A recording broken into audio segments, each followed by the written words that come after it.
order. First order of business is approval of the minutes from March 12th. Commissioner Williams moves to approve the minutes. Commissioner Kelly seconds. Okay, it's been moved and seconded. Is there any discussion? Seeing none, all those in favor say aye. Aye. Aye. All those opposed?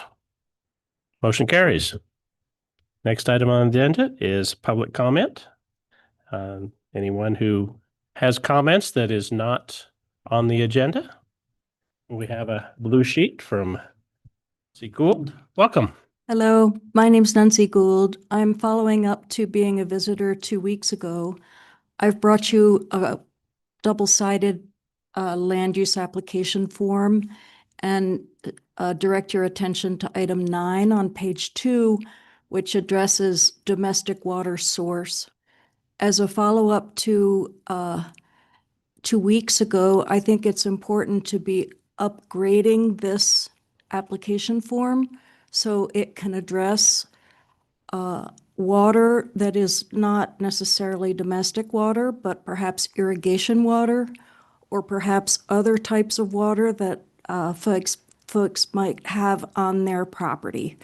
The reason I bring that up is we are in new climatic conditions, something perhaps Mr. Cyrus and Ms. Kelly have seen in their lifetime, and likely no one else in this room has seen. We are in drastic drought, and the Board of Commissioners have declared a drought on February 18th. If you haven't read that, I encourage you to read that. It talks about water conservation, and one of the things is to understand what water we talk about, what water we're using, and what water we're putting to which purposes. So as we go forward in modernizing and planning how this department works, I really encourage you to think about updating documents such as this so that if a property is proposing to build a new house on MUA zone property, you would know, for instance, whether it has water rights on it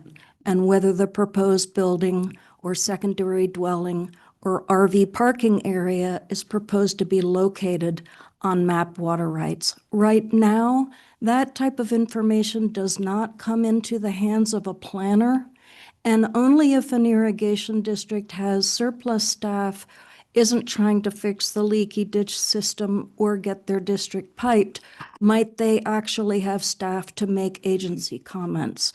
And I think it's beholden on all of us as a community to be thinking about where we put development such that it's not on mapped water rights. And we shouldn't be waiting for neighbors to be asking for mapped water right plans to be submitted as part of the land use application. These things should be brought to the planner so the planner can review them holistically. Now, we've heard Commissioner DeBone say that he doesn't deal in water and we don't regulate water.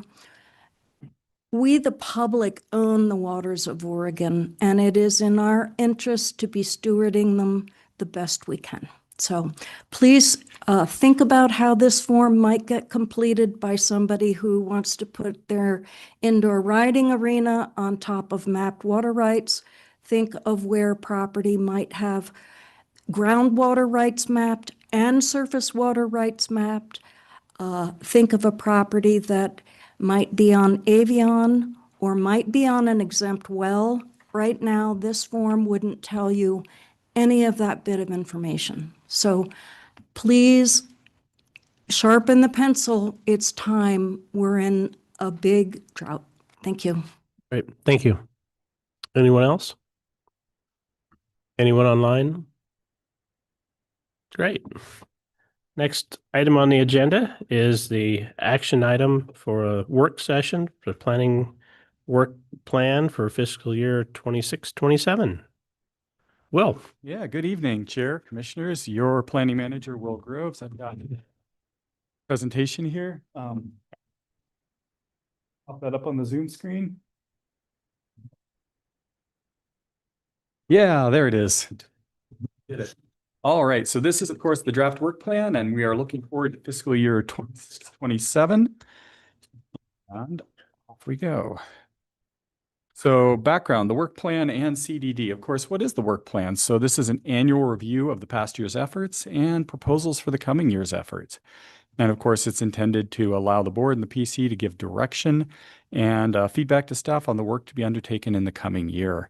And of course, CDD is more than planning. You know, if you've had an opportunity to see some of our folks from various divisions incurring current planning, coordinated services, building division, on-site wastewater, code enforcement, and excitingly, Natural Resources is coming to CDD, and we've had their staff physically move in, and we are in the process of recruiting, of course, for the replacement to the county forester, who will be the community wildfire protection supervisor, and that application is open now and closes in mid-April. So work plan process, just like every year, January to March, we develop the work plan based on a variety of inputs. And here we are at your work session, headed into a public hearing and recommendation for you coming into April.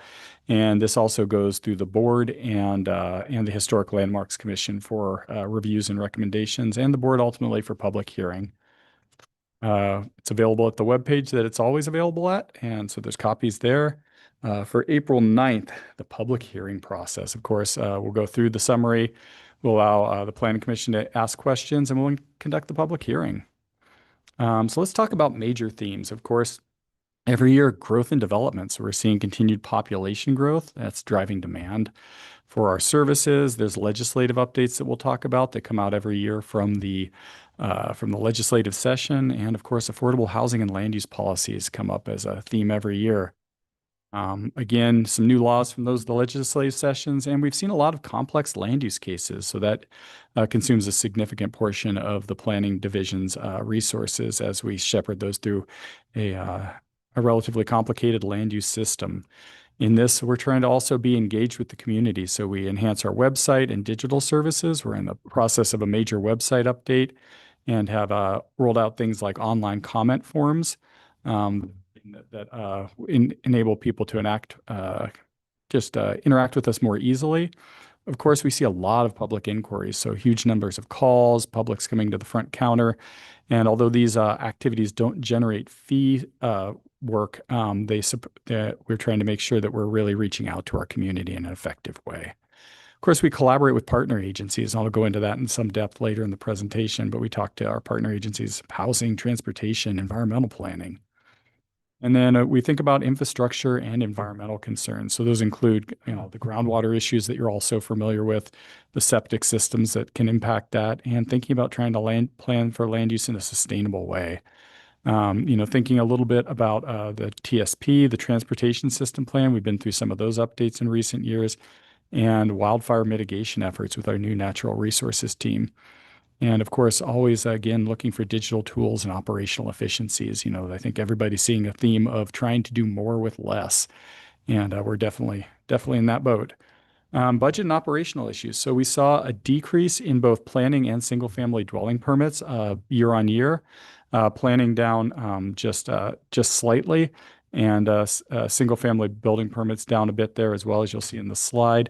I'd say that the planning decrease was interesting in that the number of applications came through down a little bit, but we saw a lot of high value applications. So we're seeing a lot of plan amendment zone changes, other big movers come through. So while the number of applications went down, I don't know if it felt like the amount of work we were doing decreased, kept us busy.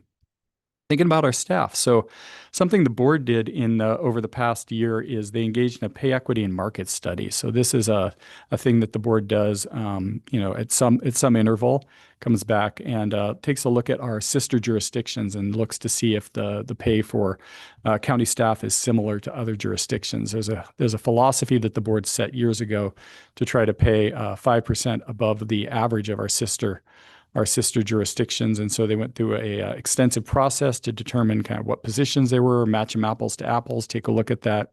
And that was finally completed, and that those changes in staff pay will be coming through in the middle of next year. But that does, of course, impose additional costs and operating costs on CDD. So, that's something that we're trying to incorporate in our operations. Staffing changes. So 7 new staff, 9 resignations, 2 new positions. We have a total of 57 FTE in the CDD building. And we're seeing some pretty decent veterancy here. 46% of staff has over 5 years of experience. For those of you who've been here a while, we had a real veterancy collapse there for a while, and there was all the training and the kind of the getting people up to speed that comes with that. And now it's feeling like we have a more veteran staff, and most people in the building have been there long enough to solve most problems that we encounter. Succession planning. So 19% of staff are eligible for retirement here in the next couple of years. So trying to make sure that particularly some of our heavy hitters that'll leave the building at some point will have a good succession plan for that. And then just thinking about recruitment, of course, we hired a new building official. We've got a natural resources supervisor position out. Also got an opening for an administrative supervisor for code enforcement. Lots of our major positions in motion. Let's see, this slide we've largely covered. So let's take a look at the annual report. So accomplishments, of course, proud that we've maintained high service and productivity during these transitions and really worked on online service. So trying to get in-person service and virtual users through our Accela portal, a really streamlined experience, and trying to update intake with a checklist and standardized complete acceptance practice. So I'll tell you a little bit about this. For building permits, we had run into an interesting situation. Historically, people came to the planning counter with paper, and to the extent that they didn't really have a complete application, the person at the counter would say, hey, why don't you come back when you have enough here that we can actually process this? Hang on to your paper, come back with, the engineering diagrams, the things that you need to really for us to do this work. In the new system in Accela, people could submit permits at any point. And it created an interesting incentive for people to submit incomplete applications because they believed that put them basically in line when they were deeply not ready to be processed. And that ended up having staff go through sometimes a dozen calls back and forth with a developer asking them, hey, where's this? Where's that? No, that's not this, please. And so, and what the net result of that was a lot of inefficiencies and people who showed up ready to have their building permits processed being delayed in those processes. So starting April 1st, there are minimum requirements to submit a building permit or you'll be kicked back out of the system and invited to a meeting to discuss what else that you need to bring. But this is something that we've navigated with the Central Oregon Builders Association, and they're supportive of this. They definitely want to incentivize well-crafted building permit applications and seeing those processed in a timely manner. So we appreciate that, and that is some of that's already helping us get through backlogs and improve our processing time. So it was an idea, and it seems like it's working. Talked a little bit about some of our targeted updates. We're thinking about driveway access permit streamlining, those website resources we talked about, and also the continuing staff development and cross-training, and again, the succession planning. So CDD actively monitors our performance measures. You'll see in the report a variety of metrics that are shown both over years and over months. This year, I'm bringing you the current planning divisions statistics for the past year, and there are two metrics here.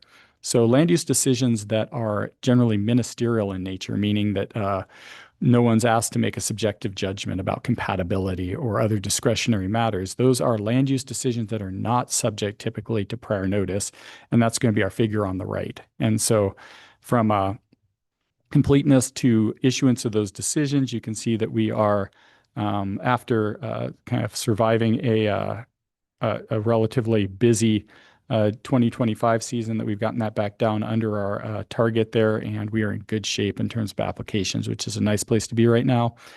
Usually we see some sort of summer surge, and so it's good to start the year on the right foot. And then with prior notice, those are applications that typically do have discretionary elements in the review, may go to a hearing, may be more complicated. And you can see also right now, coming into the kind of the end of last year, that we got those in good shape, but you can see that summer surge there where we surged above our target there. And that happens periodically. If you can think about current planning, what you've got is you've really got a triangle here happening where you've got a number of applications coming in and they want to be done in a certain amount of time. You have a certain amount of staff, and those staff have to be paid by a certain fee rate. And so we're always trying to balance those judiciously, keep this cheap, at the same time be responsive to our our customers. And, that includes COBA is really our most direct respondent. Other people will give us information ad hoc, but, COBA will give us systematic information about how their members are doing. And so we're trying to make sure, there've been times in my CDD career where COBA said, hey, we appreciate that it's cheap, but do you need a little more money to have more people so that we can have our permits faster? So that's, and fees have gone up in association with that. So right now the balance is good. We're in good shape, and it seems like that kind of three-legged stool that I've described is balancing. Big year for the BOCC, and of course you all participated in significant parts of this with the 2025 housekeeping amendments, all that clear and objective work that we did together. The Deschutes County Comprehensive Plan 2040 reconsideration. Of course, we brought that back from LUBA to do some tidying up.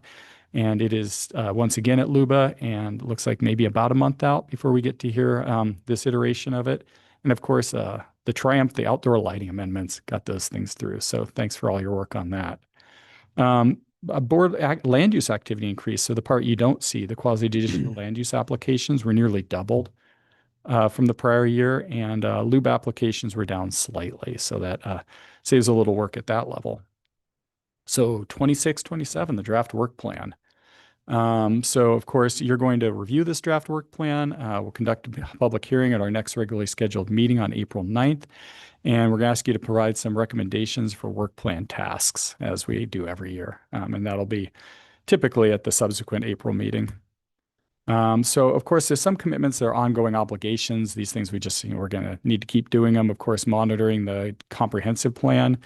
The Terrebonne Community Plan is in process, and excitingly, we've got our gym outreach for them on April 7th. So we're going to be out in the community at Terrebonne talking to folks there about very similar or nearly identical to the Tumalo Community Plan update that you all worked through. So, but this time for the community of Terrebonne.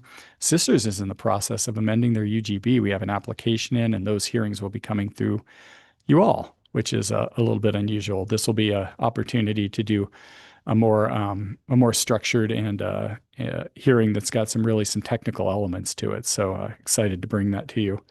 Kyle Collins is working on that. And also there is a comprehensive plan amendment to recognize a large lot industrial study update. I'll give you a little bit of background on this. It's so when you are looking to expand cities in Oregon, there's a lot of rigor that goes through about what lands you can bring in and how and when and why. And there was a recognition that there's a certain type of use called a large lot industrial user that needs large contiguous land for certain types of development. And there was a historical effort to make it possible to bring some of those lands in to attract, to basically have shovel-ready sites for those types of industrial users. And that was based on an economic opportunity study that was done back in the day, and that has been refreshed recently, and it is an appendix to the comprehensive plan. So we'll be bringing that new study back before you and into the comprehensive plan to recognize that kind of the types of businesses, the types of industries, the forecast for those industries has changed a little bit. And we'll go into some depth into that in the future. So of course, still thinking about our resource stewardship and community resilience with groundwater protection. Our coordination with DEQ is really important, particularly in South County. The Natural Hazards Mitigation Plan. So this is a multi-agency effort to think about the types of natural hazards that affect Deschutes County. So it ranges everywhere from volcanoes to earthquakes to winter storms to droughts, and thinking about how to best coordinate between agencies and make sure that we're making appropriate efforts to minimize and mitigate the effects of those possible hazards. Of course, floods are the ones that I know best. It was surprising to me. I participated in one of these about 5 years ago. It was the first time we brought a volcanologist to the table, and we had always said volcanoes weren't a problem. And they said, "Have you seen every hill around here?" It's like, okay, fair enough. A surprising hazard, Cascadia. An offshore earthquake doesn't seem like it would be a problem, but some of those models suggest that Redmond's going to be the closest functioning airport after that happens, and that the fairgrounds, there have been plans made for basically refugees to come across the mountain if any of those bridges still exist, to get people into a safe place. And then, for example, of other natural resources, the sage grouse, we coordinate with the Bureau of Land Management as a cooperating agency for natural resources there. We're doing a lot of coordination with cities. This used to be one slide for all of our cities, and it's expanded out into 2 and too much text. So I'm just going to hit some high points here. City of Bend is in the process of updating their water treatment facility. That's the Outback facility on your way to Tumalo Falls out by Phil's Trail. Significant expansion targeted out there. And so the county will have a role in that in terms of a proposed zone change. And as of right now, they're looking into creating a new zone for the county, a public facilities zone that's specifically designed for these uses. The city of Lapine, lots of interactions there. One of the things that Tracy has worked for us for a long time on is addressing. So as addresses are assigned in the county, it's important. We use those as kind of a primary key as a way to track both our workflow and what's happening on properties. And so timely and accurate assigning of addresses has always been an important theme, and the cities have contracted with us for those. And we've in discussions with the cities of Redmond, Lapine, and Sisters, anticipating handing those duties off to them coming up in the end of this calendar year, with us retaining county addressing, and we're going to do some transitions in terms of the staffing that we assign to that work. So some work being done there. City of Redmond, we're working on a joint management agreement. So of course, our city partners, we have a variety of interactions with them, and the JMAs help us ensure that we have a shared understanding of how those works. Things that typically come up in those spaces are right-of-way agreements, but also there's some interesting things like there's a urban holding zone in the city of associated with the city of Redmond that's technically a county held zone that the city administers on our behalf until such time as it comes into the city. So you can imagine that needs some agreements about how we do that, who pays for what happens in certain circumstances. Talked a little bit about those large lot industrial lands. Of course, Redmond has big aspirations on the south side of town. They're looking to attract major or larger industrial players. And so we're ready to coordinate with them on that. City of Sisters, of course, we mentioned the UGB expansion process. That's a rare and historic item coming up for a city expansion, and it's an exciting opportunity. Zoning text. So you may remember in prior years that this was quite a list. There were 12 of them previously.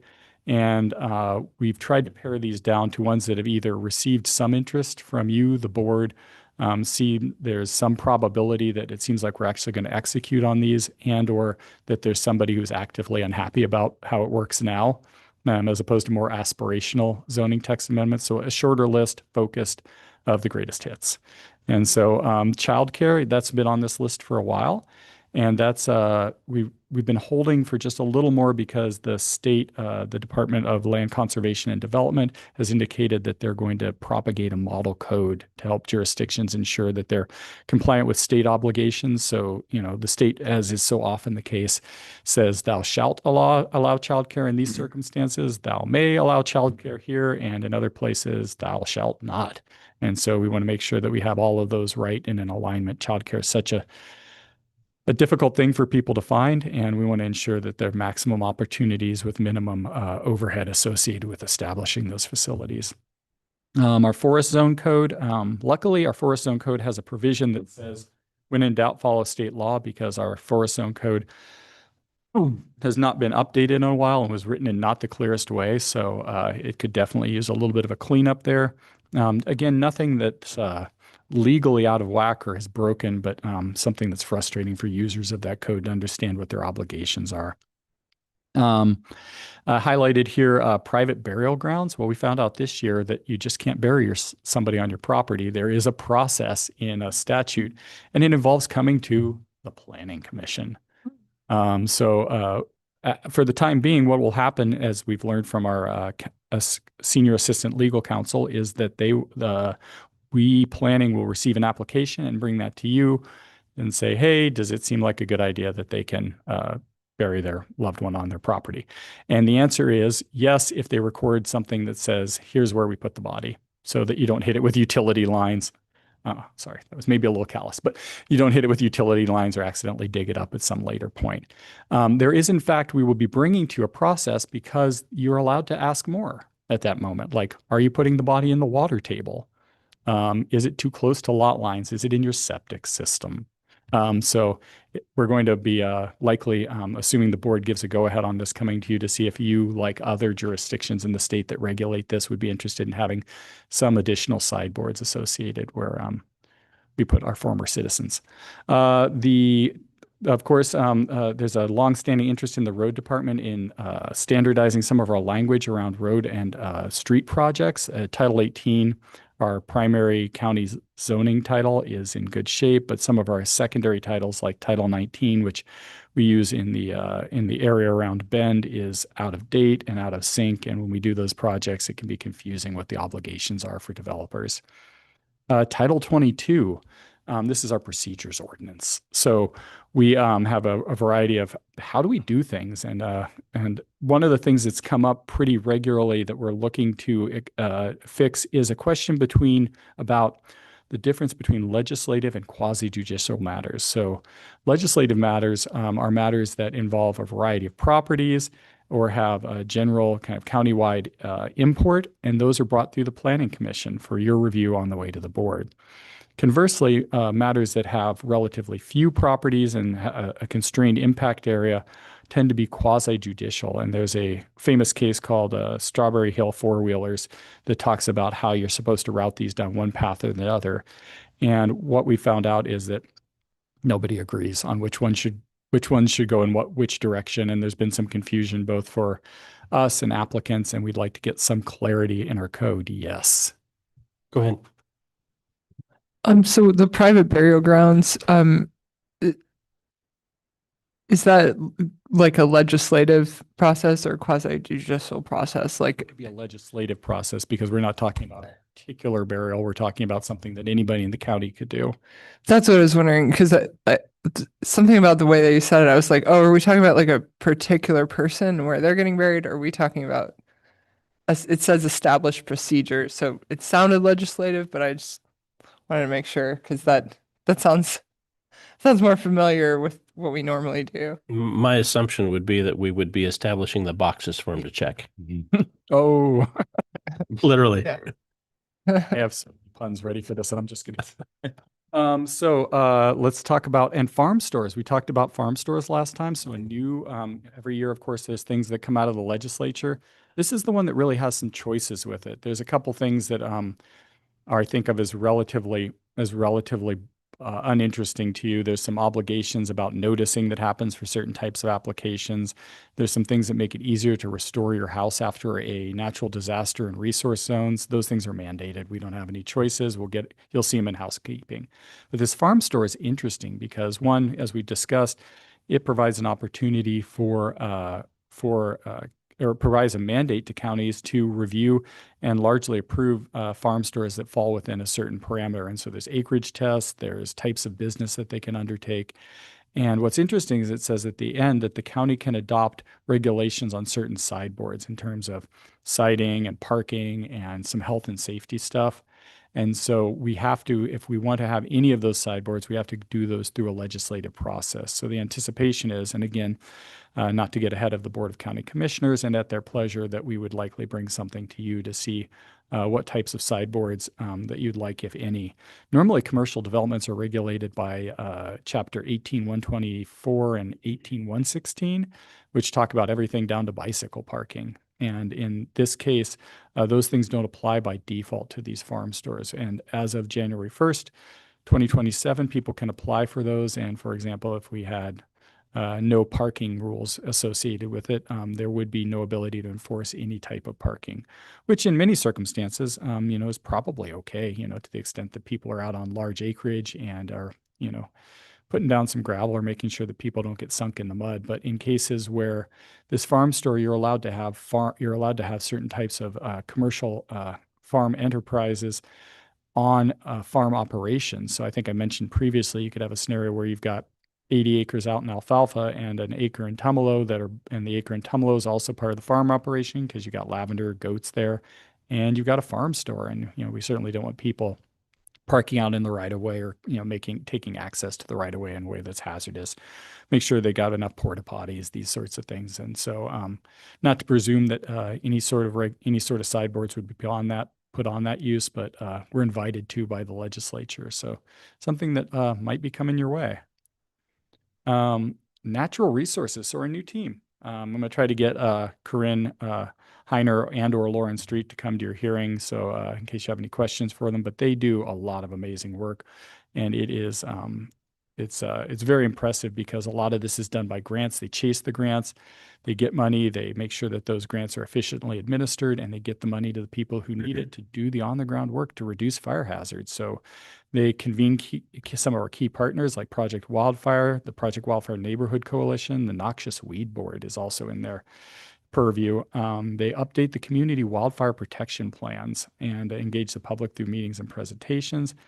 And they deliver a lot of real direct mitigation support and fuels reductions, sweat equities, fall fuel reduction programs, the spring bin rental program where communities are basically given essentially a dumpster to put their fire refuse in, and that'll be taken away, and other grants. And so a dynamic team and one in search of a leader. So if you if you know anybody in that line of work, there is an open application. Oh, go ahead. Well, just a quick question on that in regards to recruiting and this relatively new division, at least under this roof. I'm roughly familiar with sort of the qualifications and degrees and stuff of planners and so forth, but these natural resource folks are ologists of one stripe or another, or what's sort of the target there? Typically, no. It seems like although there definitely are degrees in forestry, we're not expressly requiring one of these. That's about the closest that you would get in that space. But really what somebody as I understand it, would need to be in order to succeed in this space is one, be a really effective organizer of a wide variety of diverse group of people, all the way from, your fire folk down to neighborhood organizations, and be a hub of the community in terms of organization and networking. Another part is that, there's a lot of grants. I don't know if any of you have ever applied for them, but they have all sorts of rules in terms of tracking, timing. So there's a lot of work to be done in that space. And certainly it's somebody with some real experience at the helm. This is it's a busy enough job in regular times, and when something's on fire, it's quite significant. And, and they, recently coming over to our building, an exciting moment is that they light things on fire. So they through grants, piled up a bunch of wood outside of kind of the Widgie Creek area, and on just the right day this spring, burnt them down. And it's exciting because we as a county have never started a fire before. And luckily it went well. So really dynamic division, and the job application's up. I've talked kind of in brief about some of the things that are being emphasized. It was interesting to hear the history of this position, because prior to the kind of the internet era, it was really hard to get information about what was going on during fire season. And so originally one of the major functions of the county forester was just to have a body at the table at the incident command center, and find out, kind of get the information of the day, bring it back to the board, ensure county interest and county citizens were represented in that. There's choices that are made and as fires are fought, and the county as an entity has opinions about that may or may not align with other jurisdictions, agencies' preferences. So it was an exciting opportunity to make those connections. And that, with kind of the advent of these information, if all of you probably have the Watch Duty app or something similar, that a lot of that information is available very quickly. So ongoing obligations for coordination, but less of an emphasis of, I heard someone say that an important previous qualification was that you needed to be handy with an axe. And this is going to be likely less important in this recruitment, although someone with significant history and coordination in those areas is going to likely be a viable candidate. So so there's two staff positions that are already filled, and then there's the supervisory one that's Yes. recruiting. Any educational or degree requirements for any three of those positions then? Or I just think people that if I have, recall correctly, it says it has a bachelor's or equivalent education and work experience. So typically for both of, for our existing employees, I believe they both have bachelor's and significant experience in the field.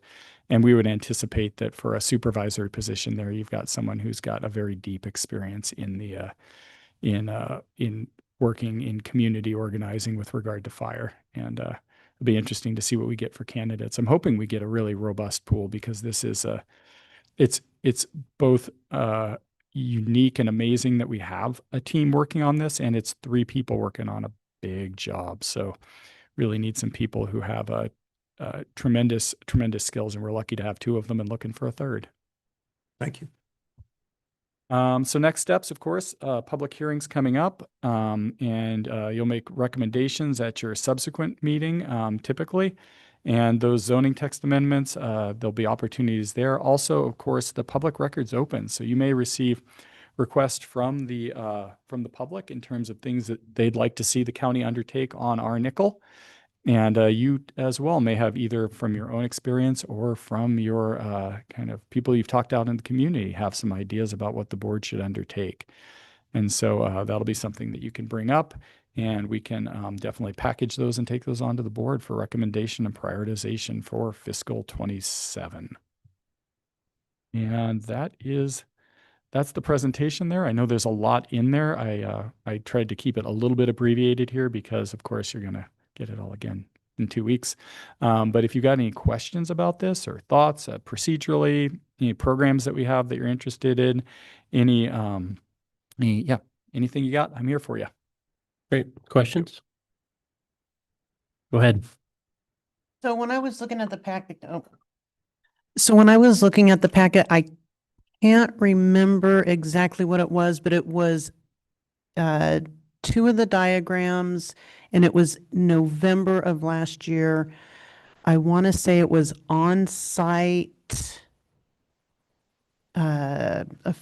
officials or something, but the November 25, we were like well above the average wait time or permitting time.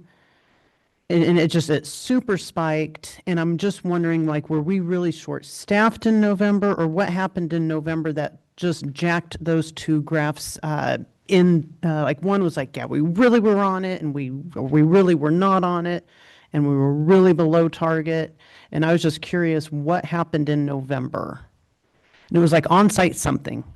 Yeah, on-site wastewater new system permit issuance time went from 17 days to 35, and then it's back down to 7.4. I don't recall, Peter, was that during a staffing transition time, or? It's a great question, Peter Gutowski, Community Development Director. It is difficult to pinpoint that pulse. So I'm just going to give you my kind of back of the napkin. We had a very warm fall, a very warm winter, and typically the community development department across divisions experiences a slowdown, which allows our staff to kind of dig out and be prepared for the spring rush. And that didn't happen this year. So there is a spike at 35 and it drops to 7.4. I can't tell you why it precipitously dropped, but I think our staff has seen, across divisions, has seen relatively steady permit volumes starting in the fall, currently into the spring. We have seen noticeable improvements in terms of our intake system, but that's not to your question. So we're adapting. The on-site wastewater division does just this month, our on-site wastewater specialist, who's been with us it'll be their first year anniversary. So you may be seeing some capacity emerging as they learn the obligations that come with being an on-site sanitarian. But it's noticeable on your part. We can dig a little deeper if you're interested, but as Will noted in his presentation, we're one of the few departments that track performance. Doesn't mean we're always going to meet it, but we're open and honest and transparent about those various demands and communicate to our customers accordingly. So in the event, I'm anticipating more responsiveness as our staff, which is an extraordinary blend of seasoned employees and emerging professionals, as we kind of right size our department, we should see some greater efficiencies. Thanks. Oh, go ahead. I had a similar, if we're gonna look at the graphs, Mhm. one, and I do think that the plan, I do think the planning department obviously does a really great job, but the one that was kind of glaring to me, I was like, whoa, was the acceptance to ready to issue graph. We never met we weren't even kind of close to meeting our target all year long. And I'm just kind of curious, is that something that we, This is for single family dwellings. yeah. Yeah, so great Thanks. question. And one of the things that's actually getting implemented next Wednesday, we have seen some modernization within coordinated services. Since the fall, we have had some challenges. We've done some things systematically and programmatically. We elevated a permit tech to a lead position. We have 2 leads. We're also training 2 permit technicians that have been with us approximately 6 months. So you're always, when you're onboarding new staff, there's always some short-term consequences as you're devoting resources to education and technical abilities.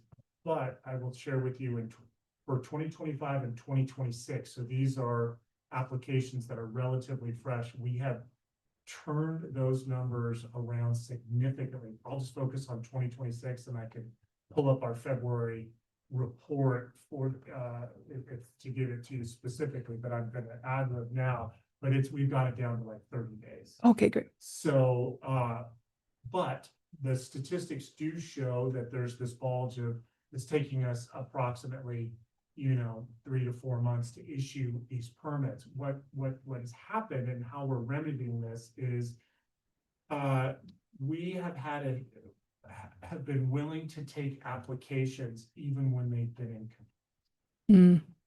And the way our system functions, it's kind of first in time. You get prioritized even when your application isn't complete. And we have had some design professionals, property owners, who it takes several iterations. They're modifying the plans. They're not covering the full regimen of on-site. Do they have land use? Do they have the requisite requirements for building? And what we realized starting this last fall is that we were, while the intent was there, and I'm not at all trying to suggest that the private sector has exploited the system. It's a system that we allowed, and it created some unintended consequences. The unintended consequences were that those that submitted a complete application for single family dwellings were somewhat penalized if those before them were incomplete. So what we're doing, and we've been forthright over the last 90 days, coordinating with design professionals, Central Oregon Builders Association, many of our regular contractors. Starting on April 1st, if one submits an incomplete application, it's voided. And at the same time, if you're a property owner or you're a contractor and you need assistance, we will work with you to schedule a pre-application meeting for contractors to kind of inform them and educate them how to submit a complete application. For those property owners that need assistance, we will help guide them to that complete application. But this is a new system that we're excited to try for this construction season. And I have expectations that we're gonna, because this is a change of the system, we're gonna see the private sector respond to that. And those statistics that you've seen going back to January 25 are gonna drop precipitously, because we're just not going to accommodate the ability for, I think for some, they may have, hey, I'm gonna submit this application in, I know it's incomplete, I'm gonna get to it, but I'm kind of I've got too many plans, but I got it in the system, so it's in the hopper. And then it allows them to convey a narrative, which I don't disagree. Hey, Deschutes County is a little slow. You've got your application in the system. It's going to take a couple of months. Now that's just not going to be permissible, and that narrative to their clients are gonna have to be, hey, I'm maxed out right now with clients, I can get you a project in a couple of months. And when that opportunity presents itself, they will submit. So it's a great question. It's an example of us seeing this bulge that you have called out, Commissioner Kelly. Working with our permit technicians who at the time were expressing real exhaustion about the time it's taking to get certain clients just to complete status.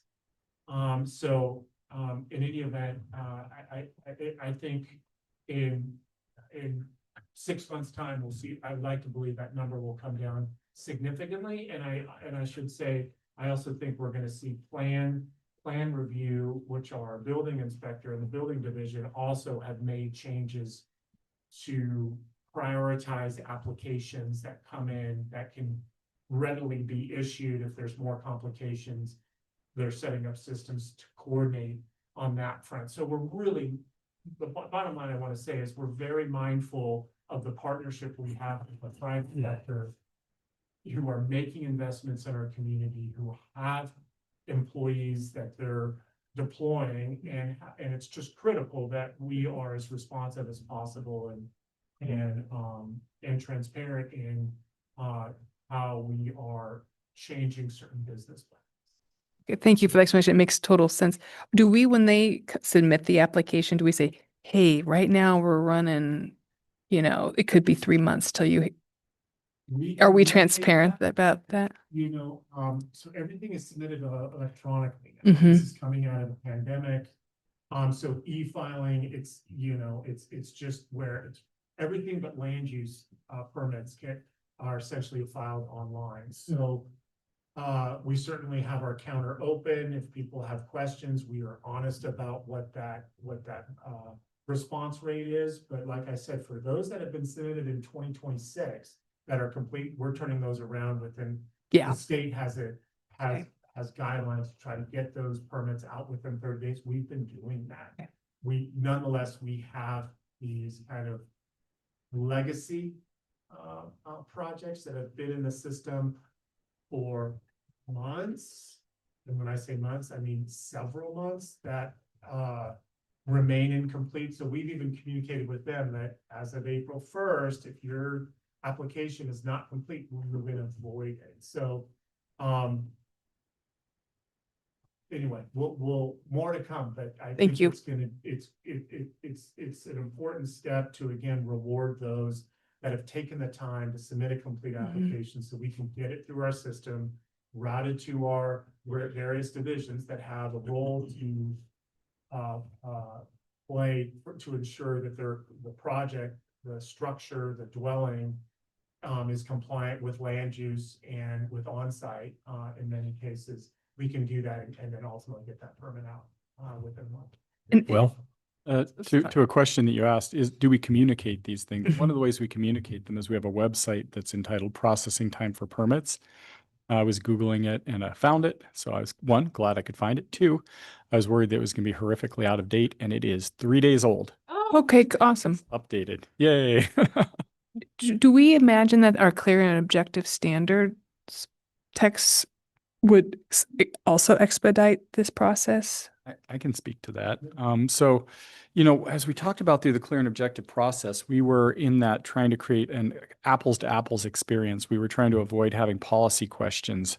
Really, I think there's an important community discussion to be had, which is, should we just make it easier to get housing? Should we have fewer rules? Should we have maybe less concern for neighbors, the environment, future users, infrastructure, or should we reduce the burdens that are associated with that? There's certainly, even in the planning community, some real concerns about the difficulty of building housing and the ways that regulation can both make that housing better, safer, more community friendly, and at the same time can make it more difficult. We did not do that. Instead, what we did is we worked with the existing rules to try to create a parallel that was clear and objective. So if before it said, you need to be harmonious with the neighborhood, we would say, or the landscape management combining zone. Previously, you had to paint your home an earth tone color. And of course, you recall we made a list of these are the colors that you can paint So you're still available. Remember, the old lane still is opens. You can paint it an earth tone color, and that is the non-clear and objective lane discretionary. There's a hope that the clear and objective lane would be a fast track ultimately for people to get to these permits. But people are necessarily, I think, appropriately hesitant to take advantage of that lane because although those permit types are protected against certain types of neighbor attack and are less discretionary, so the notion that either a neighbor or a planner or a court would say you did it wrong. At the same time, the flexibility of options is reduced significantly. And so for most people who don't anticipate some sort of legal attack, most of them would rather paint their house earth tone than one of the listed colors, and have more. And I think that's a good metaphor for all of them, that, we created these lanes, we were required to, because if we didn't, if you recall, by not having a clear and objective lane, our existing rules were void. So if we didn't have a parallel, clear and objective lane, so the project from last year was really just to assure that we had any rules at all, or rather that the rules that were had been put into place in good faith by your predecessors over decades remained in place. And I think there's a second process there, which is much more controversial and certainly couldn't have been done through a housekeeping like process, which would be, should we make this easier? I think I'll point to the landscape management combining zone as a place where there's reasonable community conversation there. We've done a lot of work to make sure that people whose houses are visible from the rivers and our main corridors are painted earth tones, and it put some effort into permitting that. And, I think people have reasonably asked, is it worth it for, to stop the 3 people in the county who would have painted their house pink over the past 20 years? Is that where we want to put our efforts, or, because it takes time to do those reviews. It takes money to have planners review those. At the same time, there are other opportunities that maybe do merit community a permitting like engagement. There's some, and again, the board will be receiving some presentations in this space who would say that maybe some type of wildfire related obligations, at least for new construction. We certainly know that having certain types of vegetation within 5 feet of your house puts it at significantly additional risk of being destroyed in a fire. An anecdote, my dad got a letter from his insurance company, Allstate, that said, here's an air photo of your house. Get these bushes out of the first 5 feet or your rates are going through the roof. And so the next weekend we were out with the trailer and the chainsaw. So, that's the private market doing what it does, but also there can be regulatory components there. So, there's always this balance between trying to get, trying to streamline getting housing to people, a major issue in Oregon, to ensure that we got affordable and timely housing brought to people, and also kind of deciding what sort of regulatory obligations the community wants. And I think you all, in the ADU process, I think really went pretty deep into that, of trying to think about, well, what do we want from these things? And there could be a world in which you'd say, just build them. If they can flush their toilet, perfect. And in the end, a suite of rules is selected, but that takes time and money and effort to regulate. So that balance is one that we're always a community conversation that we're always having. Great. Commissioner Kelly's question, just wanted to cite, we have city management analyst Sherry Finner, who provides monthly updates to the Board of County Commissioners, to staff, about our performance measures. And these performance measures that you see are for the calendar year 2025, but we of course are monitoring our performance measures monthly at a minimum. So completing the new home permit process within 30 days was missed at 135. So this report came out in March. So this is for February. Analysis: there were 23 permits issued with dates ranging from 2023 to 2026, resulting in that 135 days to process. Excluding the 2023 permits, the number of days to process totaled 98. Excluding the 23-24 permits, that number of days to process totaled 65. Excluding the 23, 24, and 25 permits, this is our new system, the number of days to process totaled 24 now. So we're dealing with this plug.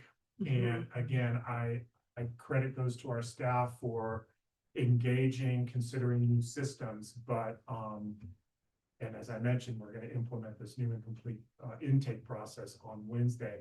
I'm very confident that that number is gonna go down and, you know, we need to celebrate the success now and always be honest and willing to adapt to the processes as, or circumstances as they present themselves. So those are the real numbers. Yeah. And again, in a couple weeks' time, we'll see how these numbers, you know, project, with another month, for calendar year 26. Great, thank you. Anybody else? I did have a question. As far as projects, it's a nice list that probably would keep us busy, but what's the process to add any others, additional ones that we might consider? Yeah, certainly. We can work backwards from this. So at some point, the Board of County Commissioners will receive your recommendation. And as to the extent those recommendations include these and or other items, those will be presented to them. So at the hearing, it would be appropriate there'll be a moment for the Planning Commission to both hear from the public, decide, you know, how and if to emphasize those as we move forward to the board, and certainly anything that you've heard that you'd like to see go forward. We'd be glad to receive those and make sure they're carried forward. If you need any help workshopping those, so you know, a lot of times a concept needs a little bit of finessing before it, you know, round peg, square hole figures out, you know, who needs to work on this, who, you know, so something that might start out as there's a problem with property lines turns out to be, you know, something that we need to revise our, you know, our 18124-2B3 under ORS blah, blah, blah, blah, blah. That's the project. So if you have any ideas that you'd like to talk about them, definitely feel free to email them to me. If you'd like to workshop them a little bit, and I can help plug them into to what would be, you know, turn them into something that would look like a project hopefully without redirecting the purpose in any way. And or otherwise you could just introduce them at the hearing, and we'll dutifully take them down. And in the end, you'll make a recommendation to, as a group, include those or not going forward. Perfect. So basically, if any of the Planning Commission has any suggestions or ideas, submit them to you and you can help Yeah, and I'll wordsmith it and put it in form for the hearing. at minimum they'll end up on a slide. Perfect. Thank you. Commissioner Kelly. Yeah, so thank you. And thinking of, so, you know, just in the few list, you know, a few came to mind, like, ooh. And I know that in the past we've seen charts where it's like, hey, this is a pretty big chunk of staff time. This is a little ass. This is a big ass. This is, in my mind, as I start to kind of prioritize things and listen to the public and hear, are we going to be given some kind of chart where it says this is a big ass, this is a little ass, to help, so we're not saying, oh, I want the 3 big asks. Like a matrix. Yeah, is that going to happen? Because we haven't done this in a while, but you'll be having a deliberation. So we'll prepare supporting materials to identify the choices that you're making. And like we do for the board, try to make a kind of at least an easy introduction for something you can have in your hand to see the type of decision that you're making as you prioritize these. And definitely, really, when you think about what happens is that things that are relatively simple are things that are either mandated by the state or have strong state sideboards on it. Things that get really pretty difficult are things that either are relatively amorphous or have real community outreach. You know, some of you have been around long enough to go on our road shows where we go out to our down into Lapine and over to Sisters, and really just taking the temperature of the community. Are you interested in seeing anything like this whatsoever? Mule Deer was an example that, you know, was a very significant effort in terms of staff time associated with that. And, but, you know, so we can definitely give our estimate of what type of effort it is. If it's, private burials, hopefully relatively simple. You know, some other items, for example, to the extent that there might be some sort of community development engagement with defensible space, I expect that would be a very significant effort. And the reason why you're not seeing this on the agenda yet is because we're waiting for the board to indicate if they want to step into that space at all. In some communities, defensible space is handled entirely by the fire department and other agencies, and not handled by community development. So there may or may not be a planning nexus here. So we're sitting on the sidelines here to see where the board would be interested or not in participating, or seeing CDD participate in that space. Great. Commissioner Williams. So I don't have a question. I more had a plug for Lauren Street. My HOA worked with her a number of years ago when she was with COIC, and she brought out the Heart of Cores teenagers to clear up our common lands. And we're currently working with her for a sweat equity bin as well as the noxious weed reimbursement. She's a really neat gal, really has passion for what she does, and I'm really glad to see that the CDD has her under their wing now. And as well as with Austin, we're working to become Firewise recognized within our road district. So Kathy, the fire marshal, was out recently, and just really good folks who really just do a great job every day. Thanks. Anybody else? Commissioner Stockamp.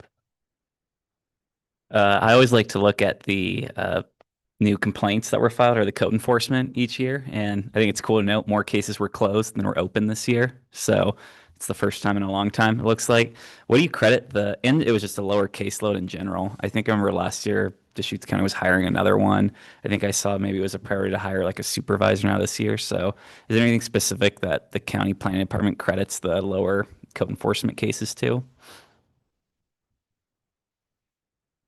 Mr. Stockamp, what a great question. In terms of just transition, just to share with the Planning Commission, Angie Haveneer was our administrative manager. She look at the structure of the hierarchy that's in the early pages of the work plan. She accepted a position with the road department to oversee some management analysts. So we are actively recruiting for, I'm going to restructure this administrative manager position. So there's a direct report to code enforcement. So that's internal recruitment. It closes on Monday. I just spent this afternoon with our systems analysts and was refreshed or reminded to the types of reporting and systems that we have in place that the team has been utilizing. And it's remarkable the way that they handle intake, the way they assign cases. There's systems that are, I'll just give you an example. When a case is assigned, a deputy with the sheriff's office goes out and confirms the complaint if they can. If it's verified, they then have what's called, this has been in place for 18 months now, 24 months approximately, but then the deputy takes photographs to confirm, let's say it's solid waste. And then they, within a few days, the code enforcement that's assigned the case gives what's called a preliminary enforcement notice. And it's got all the characterizations of an official notice. You've been notified that you have violated county code. It explicitly states in this case you have solid waste. It cites the requisite code, and the sheriff officer, the deputy, hand delivers it to the property or distributes it. Now, it doesn't compel everybody. We've had great success when a sheriff's officer provides this preliminary enforcement notice. They get 90 days to address it. And I think for some, it has made a difference. And if they don't follow through, then they get a warning letter, and then they go to citation, and then we go through the administrative hearings process to formally fine them. But there's systems like that, just to keep this relatively brief. We have systems like that in place where a notice is delivered. Another one really quick example, and this goes in fits and starts because in some respects it's been too successful. We get a set of complaints, and we have in the past, they're called preliminary instead of a pre-enforcement notice. These are called almost preliminary notices. I can't remember the acronyms, called precept, but a letter goes out that's not hand delivered by the sheriff, but a letter goes out to the property and says, hey, want to let you know that we've received a code enforcement complaint about this, this, and this. If you have questions or concerns, please contact us. And for some, they get that letter, they respond, they come to the counter, they're like, I want to resolve this. the unintended consequences, it hasn't been assigned. And everyone has to mobilize, but I think those two examples have contributed to improving the accountability and responsiveness of those property owners who are compelled for a multitude of reasons to bring their circumstance or situation to code. Great, thanks. And just, I noticed your pets are visiting We're just like all right behind you. Distracted.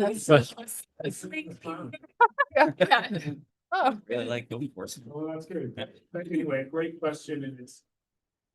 I will say, just to put a finer point to it, that the demands that this section experiences exceeds the capacity. Yeah. We essentially will have 5 with the supervisor and backfill, and we're gonna potentially train 2 new code enforcement specialists. We have 5 specialists. The volume that we get, hundreds and hundreds of cases, it's imbalanced, and it's highly unlikely that we're not going to be able to raise fees to fund in my opinion. I mean, ultimately that would be a board decision.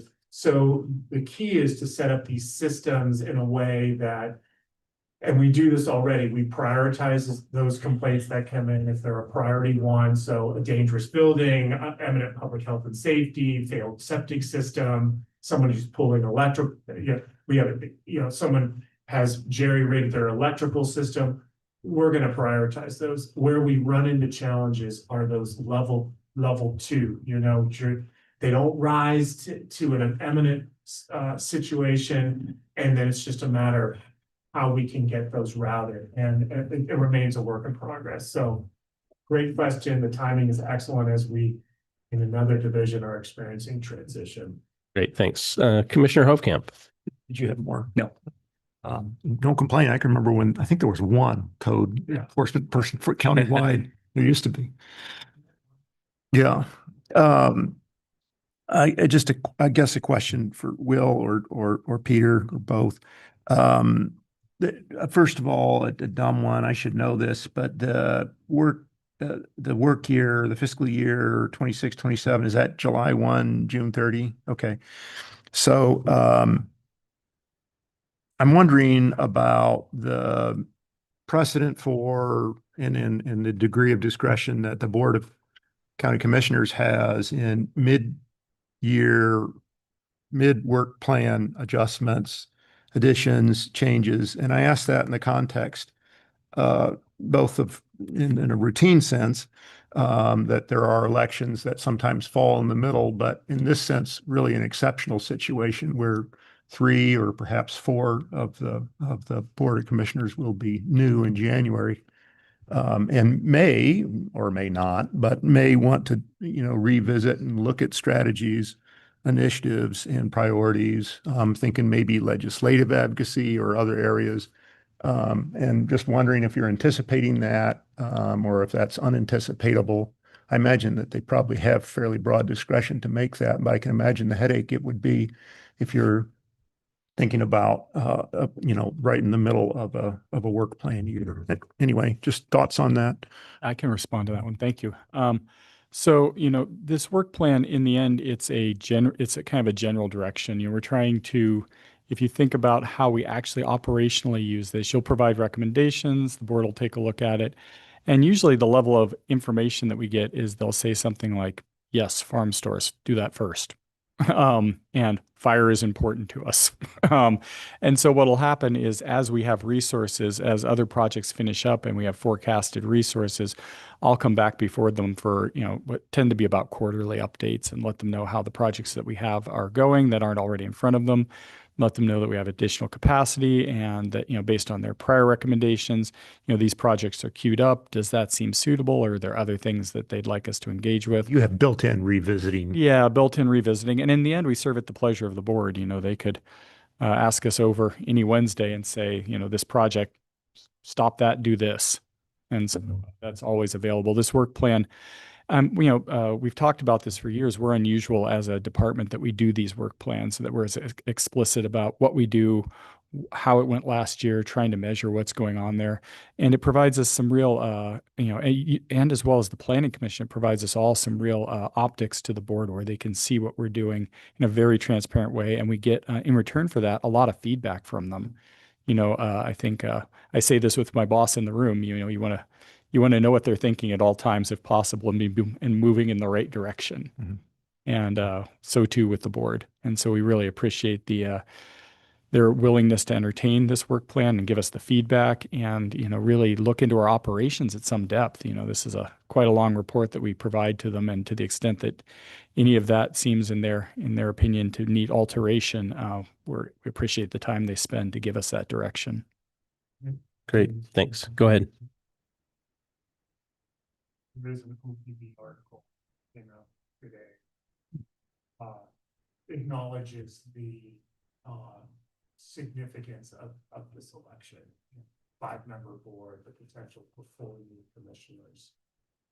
And it goes through and lists some, the topics, growth, zone changes, fire, resiliency, the landfill, just to list a few of them. I know I'm speaking probably on behalf of all the department heads. I think once we have a sense who the commissioner elects are, that could be as early as May, or it could be as late as November. There's going to be onboarding, and there is so much for this department to educate, as reflected in this work plan of the various our 4 divisions. But I can anticipate us, or will in this case, Nicole and others, William and you here, circling back about the work plan, and especially if we have some emerging capacity to get that direction. So we're well aware of this transition, and more than anything, however, I don't think that should deter this planning commission as you think about the projects that we've identified and others that you believe that warrant consideration. That's out of we don't have any control of the election, but what we do have control is this planning commission can inform the board of the projects that they think are noteworthy. And then the board can make those decisions, and ultimately a new board can revisit them. But I want to empower you to, as you have in years past, whether it's dark skies or water panels or things of that sort, like recent efforts, but I wouldn't have the uncertainty that surrounds an election cloud what you believe is important for the community, from a policy standpoint. Great, thanks. Anybody else? I have one more question, but not, it's about. You've exceeded your limit for them. You're giving me the look like I feel like I might have. Go ahead. Ms. Gould, I just want to ask about, Ms. Gould brought up before we just brought up this, and she's brought it up now twice. And I just would like some clarification on this, and if what she's saying needs to be addressed, or if it's my assumption that it has to be addressed when you apply for building a house. But I just feel like she's brought it to us twice now. I can give you a little bit of the planning context in this. So, we operate under a state land use system, and we have certain obligations, things that are either mandated by the state or delegated to the local jurisdiction in terms of what we regulate and what we don't. So, what we're trying to do as we interact with the public is focus on those things that we have some control over. In addition to that, there's a secondary function, which is we're trying to coordinate with other agencies. For example, when we're working in wetlands, we could tell somebody we don't require a permit, period. But we really wouldn't be doing our job if, in some important ways, if we didn't say, but Army Corps does, or the Department of State Lands does, or trying to make these coordinating efforts.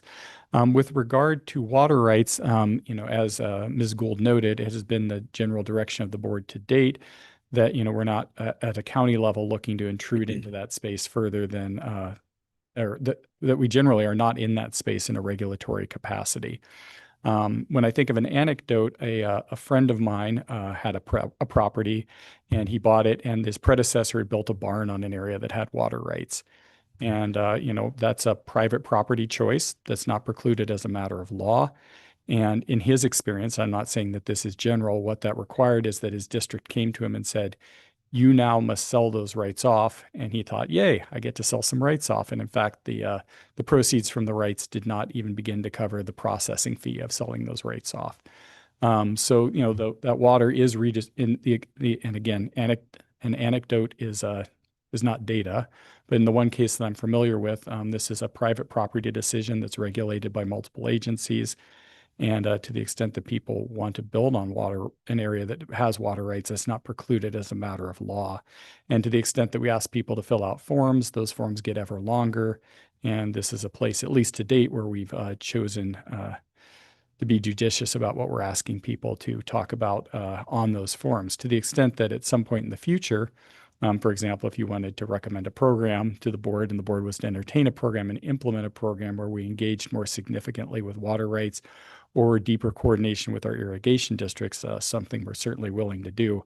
But there's a balance between imposing additional information requirements on people for things that we don't, in fact, regulate. And to date, the pleasure of the board seems to be to allow this one to for people to interact separately, both with community development and their water rights holders. In certain circumstances, for example, subdivisions or other things where our code has said, you know, we're interested to find out how you're going to get water to this development.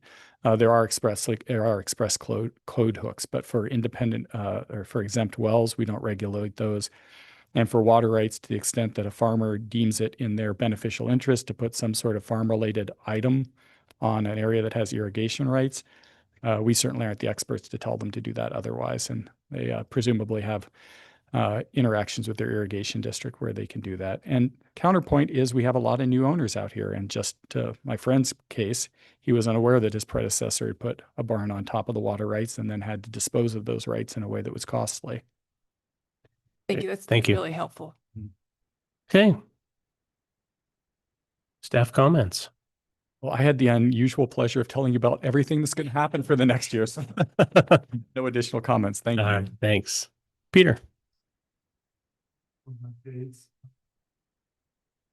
Communicated to the planning commission with an email, but just we have an active recruitment for the Redmond Parabon planning commissioner position. That recruitment has been extended to April 3rd at 4 o'clock. So at our next meeting, I'll provide an update that the board believed it was important to continue that recruitment. As you know, we didn't get any for the first approximately 3-4 weeks. We didn't get any candidates. So let's see what this extension holds.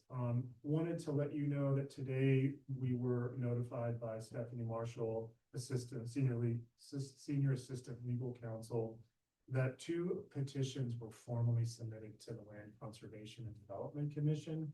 These are for enforcement orders as it pertains to Deschutes County's processing of zone changes out of the exclusive farm use zone, as well as how we've processed non-farm dwellings.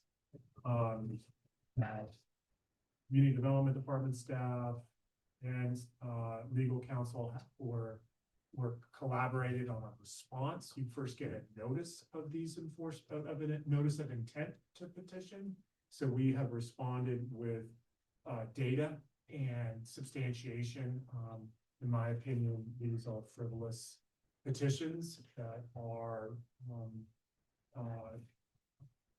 more motivated to engage an audience, since we're in an election season. Elections in May, we're going to have elections in November, and also we have the regular session in 2027. So nonetheless, we have offered a response. They have filed a formal petition, and now it's up to the Land Conservation and Development Commission to determine if there is good cause.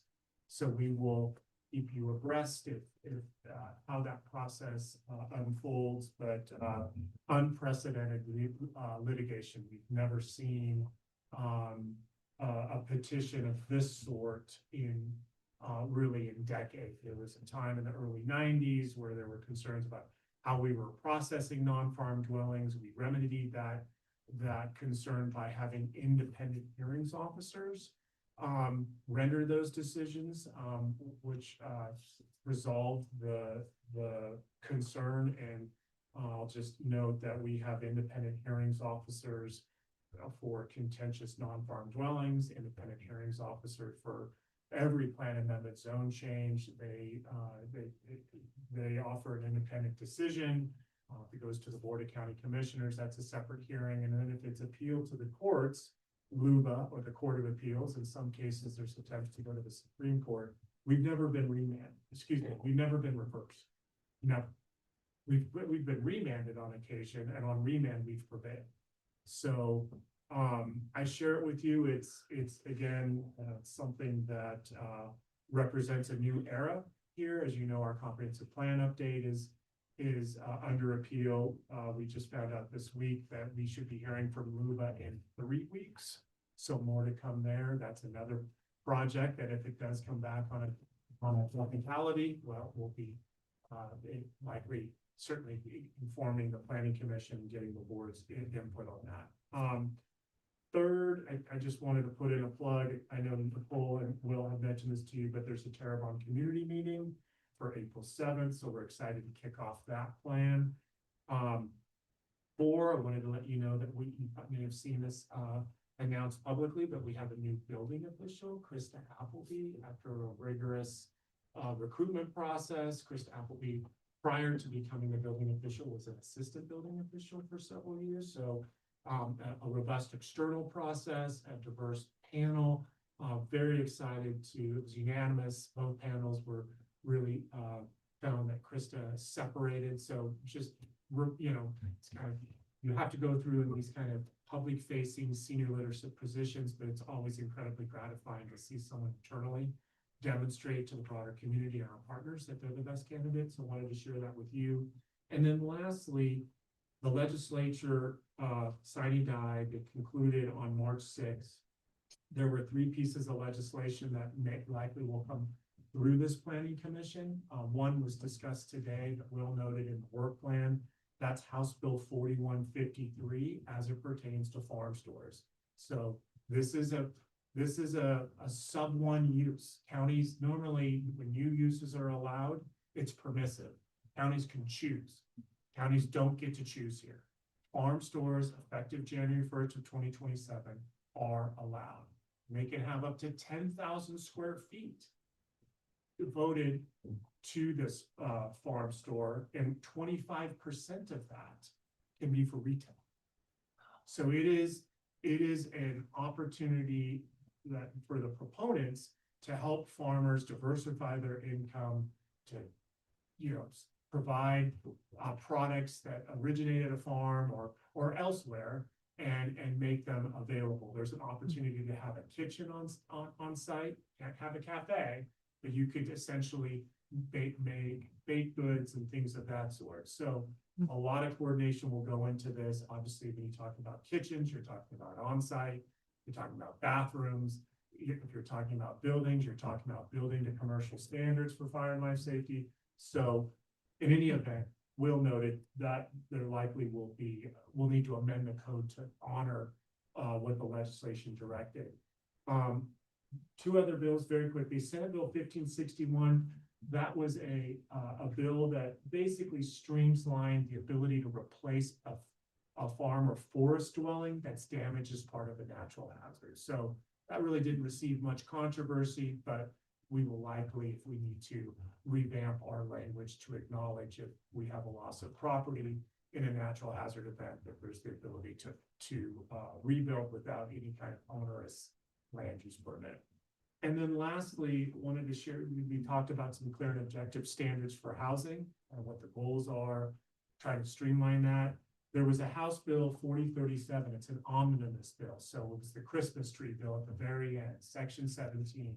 What this section does for housing that takes place in rural residential exception areas, or non-resource lands that have zoned out of EFU successfully. I'm just going to give you, so any type of housing, but let me focus on a land division. Any land division in these areas, per this legislation, can only go to a public hearing if the applicant requests it. It can only be appealed locally if the applicant requests it. It can only be appealed to LUBA if the applicant requests it. So this came in at the very, very end. I'm not, we were monitoring it from a distance, but it is somewhat unprecedented to grant that kind of privilege, authority to the applicant, but the intent is with section 17 speaks to clear and objective housing. Is what obviously this planning commission has seen several amendments to get our code to be clear and objective. So the legislature built on that. And now one wants to do a cluster development, if one wants to do a subdivision, if one wants to do a single family dwelling that has a requisite overlay zone, there is a provision for notice, but the only ability to challenge those clear and objective standards is the applicant. So this is, again, something that we will likely, we will need to modify in our procedures ordinance.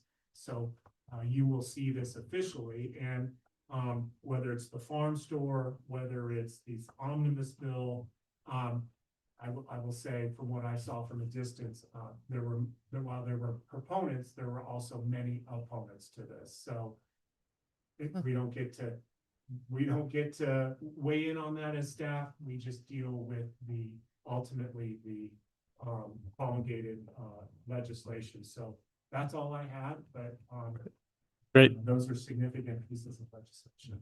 Thank you. Nicole, did you have anything? Great.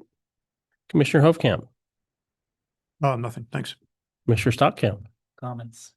Commissioner Karis, Commissioner Williams. Glad to see all 7 of us in the same room. Yeah, it's been a while. Great, thanks. I just want to thank everybody, and it was a informative evening, and we'll see you in a couple of weeks. Thank you. Meeting's adjourned.